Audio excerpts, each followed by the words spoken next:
Hello everyone, मैं doctor प्रगति गुप्ता और आज इस वीडियो में हम बात करने वाले हैं कुछ ऐसी दवाइयों के बारे में जो किडनी रोगी के लिए बहुत ज़्यादा खतरनाक साबित हो सकती हैं। तो अगर हम किडनी डिजीज़ की बात करें, कुछ ऐसी मेडिकेशंस है जो आपका किडनी डिजीज़ की प्रोग्रेशन को बढ़ाता है, मतलब बहुत तेज़ी से किडनी को ख़राब करता है, या फिर इनिशियली आप किडनी डिजीज़ से सफ़र नहीं भी कर रहे और लॉन्ग टर्म इन मेडिकेशन का अगर आप यूज़ करते हैं तो आगे चलकर आपके किडनी फंक्शंस डिस्टर्ब होने स्टार्ट हो जाते हैं और आप किडनी फेलियर में लैंड अप हो जाते हैं।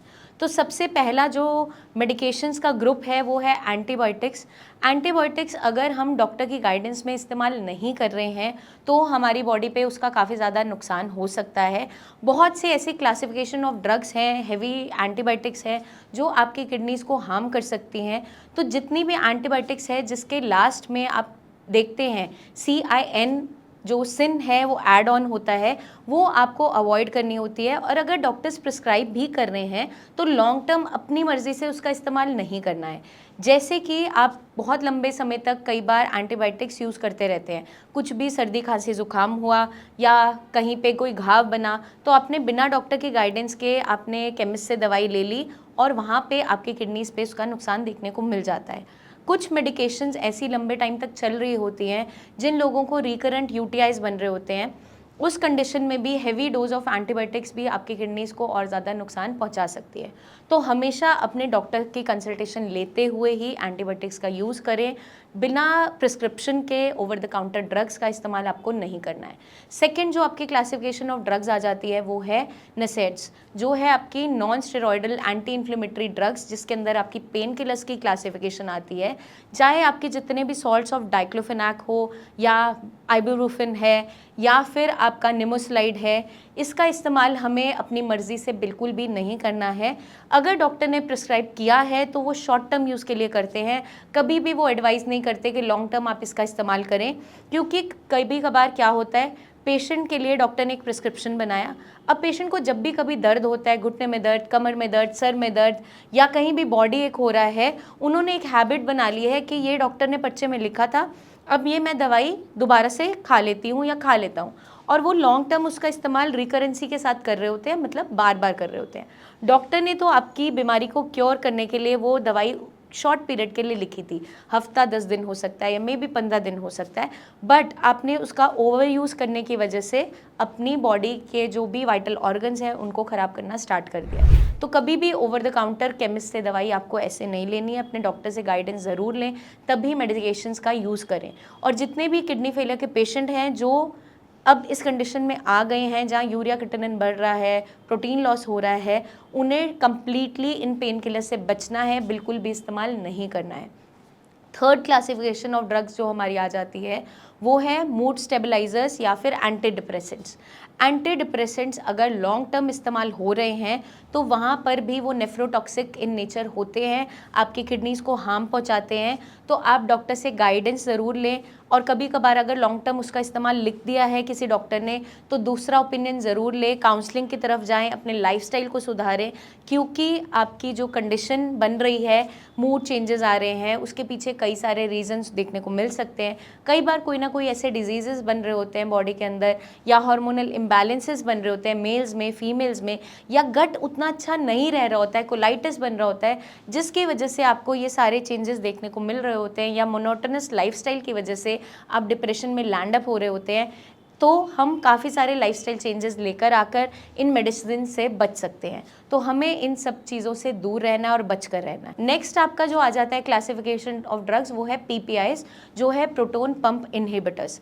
प्रोटोन पंप इनहिबिटर्स क्या करते हैं, आपकी बॉडी में अगर गैस, एसिडिटी, हार्ट बर्न, छाती में जलन बन रहा होता है, उसको वो स्टेबलाइज करते हैं और शांत करते हैं।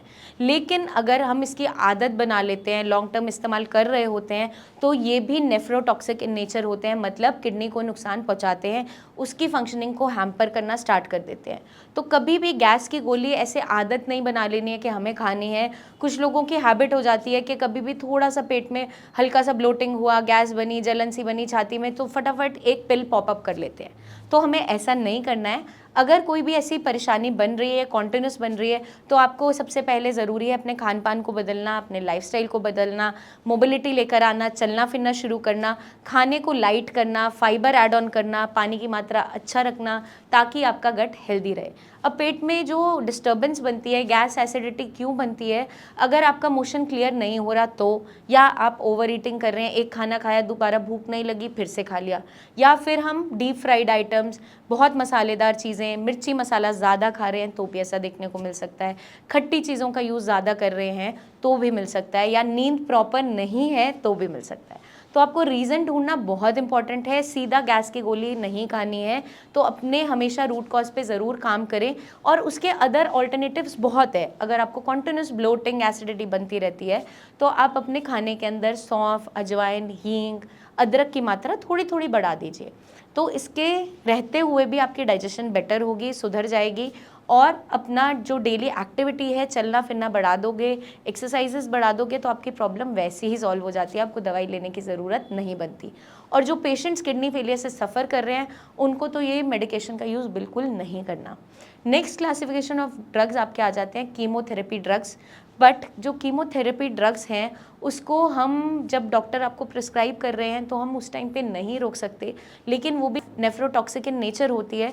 तो वहाँ जो कंडीशन बनती है, आगे कुआं पीछे खाई वाली बनती है, या तो हम कैंसर से लड़ सकते हैं या किडनी को बचा सकते हैं, तो वो कंडीशन तो अनअवॉइडेबल है कुछ हद तक। But still other than that जो मैंने आपको मेडिकेशंस बताई हैं उसको आप क्या कर सकते हैं, उनको तो आप अवॉइड कर सकते हैं और डेली रूटीन में उनको आपको ऐड ऑन नहीं करना है और उनसे बचते हुए रहना है।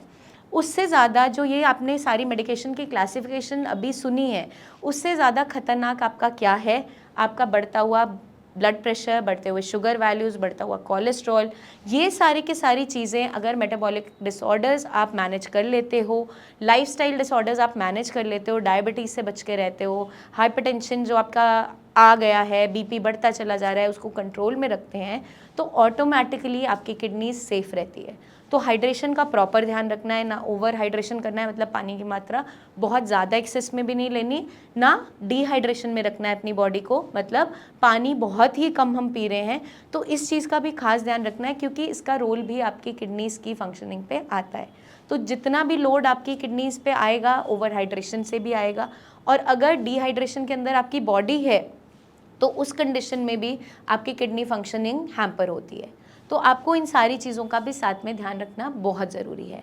तो मैं उम्मीद करती हूँ ये वीडियो आपको मदद करेगी जानने में, समझने में कि किडनी फेलियर के पेशेंट को किन दवाइयों से बचना है, और अगर आप अपनी किडनीज़ को हेल्दी रखना चाहते हैं तो भी आप इन दवाइयों से दूर रहेंगे और कोशिश करेंगे कि अपने लाइफस्टाइल के अंदर चेंजेस लाते हुए आप इन सारी परेशानियों को मैनेज करें जब तक आप मैनेज कर पा रहे हैं। और specially over the counter drugs को आपको अवॉइड करना है। आप डॉक्टर का ओपिनियन ज़रूर लेंगे और अपनी हेल्थ का ध्यान रखेंगे। जल्दी हम आपसे फिर मिलेंगे, तब तक के लिए अपना ध्यान रखिएगा एंड टेक केयर।